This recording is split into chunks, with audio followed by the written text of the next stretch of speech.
Now, what I'm about to say is not controversial.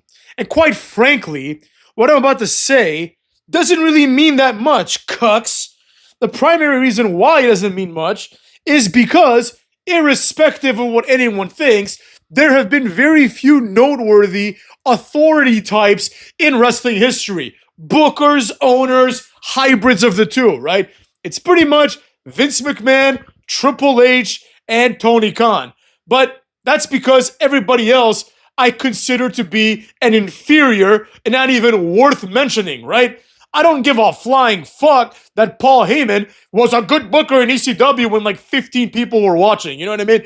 Here's the thing, cuckolds. The reality sometimes hits you in the ass a little bit late. But eventually, as you grow up, you start to realize certain things, right? And that is that the popular opinion, a lot of times, is the popular opinion for a reason. Now, you could go against it. There's plenty of things that are popular that I don't like. For example, there's a show called Glee. I've never watched that shit. I don't think I'd like it. Harry Potter's popular. The hater read 14 pages of that book on an airplane back when I was a kid, and I was like, this shit is whack. There's some little fat kid named Dudley who bullies Harry Potter, and this is the guy that I'm gonna follow for like 8 books? Nah, you know what I mean? There are things that are popular that we don't like ourselves, but this does not mean that shouldn't be popular, right? They're popular because they have widespread appeal, which to some degree must mean that they are good. There are almost no examples of something being popular and not being good one way or another. And any example you can give is just subjective tastes taken to the extreme. Oh, I don't like Soldier Boy. Millions of people did. I didn't like him either, but millions of people did. Versus, oh, Nas is the best. Nobody gives a fuck, right? There it is. Here's the Nas dig right at you, motherfucks. And speaking of Nas, let's talk about the Nas of wrestling. Triple H himself, cuckolds, the worst booker of all time. Triple H earns this title, right? Because the fans, just like with Nas and just like with other things that are overrated and have no actual long-term success, right? Like probably Soldier Boy has sold more than Nas. Oh, nobody understands rap except for me and the people that like Nas. Everyone else is just dumb. Yeah, that's what it is. Anyways, the point is, everybody looks at Triple H and they say this guy was like the future, right? Like, oh, Vince McMahon. Remember motherfucks? I remember, right? People were like, man, I can't wait till Triple H takes over. Vince is old and out of touch. Oh, I can't wait till Vince dies, some people would say. Some of these cocksucks would say that I can't wait till Vince dies so that Triple H could take over and he could book good wrestling. Well, here we are now, motherfucks. Look at it now. How's it going, cuckolds? How's it going? How's SmackDown doing? How's SmackDown viewership looking at you? You know what I mean? Not that good, if you ask your boy. And then furthermore, even if it were better, even though it keeps going down basically every week, like we're now hovering at like less than 1.4 million. Like Vince McMahon, like he would have fucking killed himself if these were like the ratings under him during the time when he was on top, right? When he was in touch. Well, if Vince McMahon's out of touch, then the in-touch Triple H should be able to come in here on a whim and fix everything. The problem is he has no idea what he's doing. Triple H just doesn't get it. And you know what? The hater was pondering this, and it's starting to make sense. What's one thing about Triple H that stands out, right? There's a lot of things. Great physique, pretty good wrestler, great promo in his prime. But what's one thing that really stands out? When Triple H booked himself, basically, when he had enough authority to say, I'm going to come out wearing denim, you know what I mean? He was boring. It's as simple as that. Triple H, you're going to hear it here first, cucks, had no gimmick. Triple H, wow, I can't believe I didn't think of this before, cucksters. Triple H was similar to Seth Rollins. He was just a guy with a middling personality that at least fit the part, unlike Seth Rollins. But you know how they call Seth Rollins like the architect? They would also call Triple H the game. I'm the game. You're not the game. You know what I mean? Why was he the game? Nobody ever bothered to explain that. It's just that he is the game. He is that dude, right? It's kind of like saying the kids nowadays would say, I'm him. right? Because everything is just lamer nowadays than it was back in the day. It's a bunch of dorks who like don't even know what the hell they're doing. Anyways, but the point is, you got Triple H up in this bitch calling himself the Game, right? Then afterwards, he's the cerebral assassin, right? But really, what he is a guy with no gimmick. So Triple H, I mean, what evidence does he have? He has himself as the ultimate evidence. He's a guy with no gimmick that was able to get over, and according to him, I'm sure he'll tell you, he was a massive draw. The reality is nobody gave a flying fuck about Triple H. It was always the people around him.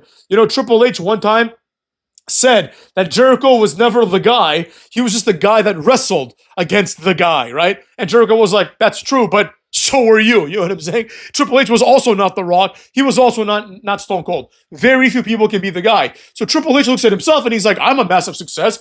I'm a Hall of Famer, right? He probably thinks this way, honestly, right? So his conclusion is, well, if I'm this way, cucks this, right? Then maybe Kevin Owens can be this way too. Well, all you got to do is just throw him out there, no personality at all. He doesn't even have the physique of Triple H or the promo skills of Triple H. But maybe if we call him the prize fighter, you know, that'll be enough because it was enough for me. And that's why in this company, all we have are a bunch of wrestlers with dumbass nicknames that don't make any sense.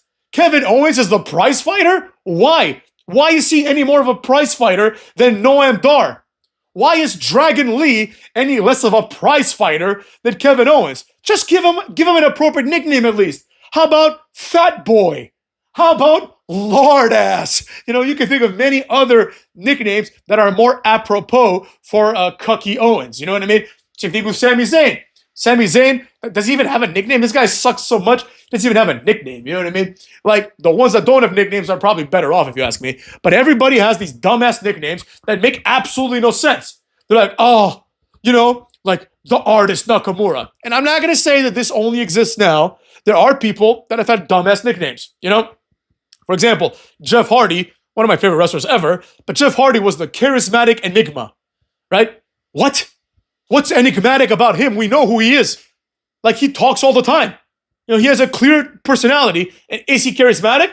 Yeah, I mean, for what he does, he is, right? But the charismatic enigma, this is just one of those names that they think sounds cool, you know? It doesn't make any sense. Like, the artist sounds cool, you know? The artist formerly known as Prince sounds cool. It arguably sounds cooler than Prince, right? But it's not cool unless it makes sense like it did with Prince. Cucks this. So with that being said, these dumbasses that have these dumbass nicknames fail to get over most of the time. Nobody gives a shit about them. And now the nicknamery, right, which Triple H has made a thing, has now bled into other segments. You know, have you noticed, I've mentioned this before, but have you noticed how many women's groups there are that have like one word that is associated with femininity and one word that is associated with evil or masculinity sometimes? So it'll be like, you know, toxic attraction, right? Toxic bad, attraction good, you know? That's literally the way they name shit, right? There's another group whose name I don't even know, like the JC Jane group, right? Like fatal influence. You know, like these dumbass, like they just take like an adjective and a noun, and they're like, that's gonna be a group name. How about call them what they are? The dumb fucks. You know what I'm saying? That sounds much better to me, asshole. So the point is, Triple H has no idea what he's doing. Creative doesn't know what the fuck they're doing at all. They're just making up shit at this point. Oh, let's take JC Jane. She was part of Toxic Attraction, and let's put her in Fatal Influence, whatever the fuck they're called. All the groups are the same, motherfucks. It's the same gimmick for the same group. It's just like three women. They're like moderately attractive, right? And then they're out there wrestling, and nobody knows the difference between any of them. Like, at this point, it's like, in 2 years, you ask me which one's Fatal Attraction, which one's Pure Jobber Collective, and which one is like Toxic Influence, and I will not know the difference because these groups are not memorable at all, right? And this brings me to the most important part of the video. Gimmicks. We started off with gimmicks, and we're going to end off on gimmicks, right? The reality is this. Triple H never had a gimmick, and to his credit, and when I say his credit, I mean to the credit of those around him, he never needed a gimmick, right? He was good enough on the mic. Jericho kind of didn't really have a gimmick either. I mean, like, you know, he was similar in the sense to like a Rollins or a Nakamura in that he just had a nickname. He's the Ayatollah of rock and rolla, right? Like, but his gimmick is not that he's a rock star. He's just a guy who's flashy, right? He's like a Dolph Ziggler. He has the same gimmick as Dolph Ziggler. It's a handsome guy who wrestles well and then is confident, right? Ooh, you know? It's not a gimmick. That's stupid. But with that being said, it doesn't really matter because irrespective of that, Jericho could back it up in other ways. He could entertain you in other ways. He didn't need a gimmick. That was the standard back in the day. The idea was you give a gimmick to people that maybe aren't ready, right? John Cena needs to be a dumbass rapper first, right? Before he becomes John Cena, when he's ready to carry on a main event program like Triple H and like The Rock. The Rock didn't really have a gimmick either. I mean, he was like a bully, basically, right? Like a jock bully. Stone Cold was a redneck, but that wasn't really like central to his gimmick. I mean, it was to his presentation in some ways, but it's not like they were like, there goes the redneck. I mean, actually, it kind of was because they're like, oh, he's gonna drink some beer, like he was a stereotypical straight up redneck. He had a gimmick, never mind. But people that didn't have a gimmick usually were really, really strong wrestlers, right? Really, really strong personalities. Nowadays, like instead of doing that, what they do is they hire whoever the fuck they have in front of them. They give them no gimmick, and then they just pretend that these people are great. And then everyone stops pretending and turns the channel to something else. Kevin Owens needs a gimmick. Kevin Owens needs to have I don't know, his gimmick can be he has an eating disorder. I don't care. Anything to make him interesting. He's boring as shit, right? Gunther needs a gimmick. Like people they're so out of touch that they just pretend he has a gimmick. They're like, oh, he's this arrogant foreign heel. Not really. Not really. The fact that he's foreign has nothing to do with anything, right? A foreign heel does foreign heel things, like shit on the American flag, or wipe his ass with a Canadian flag, or beat up Americans. Rusev doesn't do, Rusev. It's like the same shit. You might as well call him Rusev, but this bitch. Rusev, Gunther, they don't do any of these things. Rusev, as a matter of fact, speaking of this asshole, he comes out and he says, some people, this just should be like one of the biggest memes of all time. Like this fucking asshole, he filled his mouth and the words, instead of swallowing his pride and the words along with it, he decided to let it out. He let the birds out, motherfucker. He straight up said, some people call me God. And at this point, the camera should have started shaking. Everyone in attendance should have started laughing hysterically. Rusev should have started laughing hysterically in embarrassment. Everyone should have been laughing at how stupid this lower card nobody who's accomplished nothing in this industry says, some people call me God. He says it unironically. Like, what a fucking dumbass. It's like bring back Lana immediately and tell this guy to shut the fuck up. Man, this guy doesn't know what he's doing, right? Well, that's Triple H booking for you. Vince McMahon probably had a conversation with Rusev. Rusev's like, I like video games. Vince McMahon's like, that's great. Thanks for letting me know that irrelevant fact about you that I cannot market at all. I'm going to now give you a hot-ass blonde, right, who somehow you're going to end up marrying in real life. He's like, I'm going to give you a hot-ass blonde, right, and she's going to be your, Dragunov's wife from Rocky IV, and you're going to be Dragunov. But I'm Bulgarian. Shut your mouth. You're a Russian now. You do as you're told. And that's it. Right? Now, Miro, that doesn't work out eventually, so he tries out all these Rusev Day, and the fans pretend that's a good idea. It's two retards coming out and saying Rusev Day, and then everyone laughs because they're stupid, Then he gets fired, and he comes back, and now he has the Redeemer gimmick, which is not a gimmick. It's just him saying dumb shit like, I'm God. Some people say I'm God. No, people call you Jobber. Okay, that would honestly, unironically, it'd be a better gimmick if Rusev came out and said, some people call me a jobber. I'd be like, hey, that's funny, man. That is true. It's also true, Cuck. We do call you a jobber. Some people call me God. Have you lost your mind? Anyways, under Vince McMahon, none of these things would happen. Under Triple H, they are par for the course. This is just how things operate now. They just have people, they're like, this is your name. Give them a dumbass nickname. None of it makes any sense. Like, oh, Jacob Fatu, the Samoan werewolf. Why is he a werewolf? Why is he not the Samoan Frankenstein? What the fuck are you talking about? These things have to make sense a little bit. I guess you could say he looks like a werewolf, but he doesn't look like a werewolf. He looks like the transitory phase between human and werewolf. He's like an unfinished, transformed werewolf, But fine, that's one of the better nicknames because at least it sounds badass, right? But it's not really that clever. And the reality is that doesn't change the fact that he has no gimmick. Wrestlers who are not elite need gimmicks. And right now, I gotta tell you, motherfuckers, there are 0 elite wrestlers. 0. You can make an argument for Randy Orton. Obviously, Cena's elite, but Cena's not really there. You know what I mean? You can make the argument for Orton or Roman Reigns. And fine, I'll even let you have those two. But what about literally everybody else? What is Triple H doing with them? How is the booking of Sami Zayn any different than the booking of Chad Gable?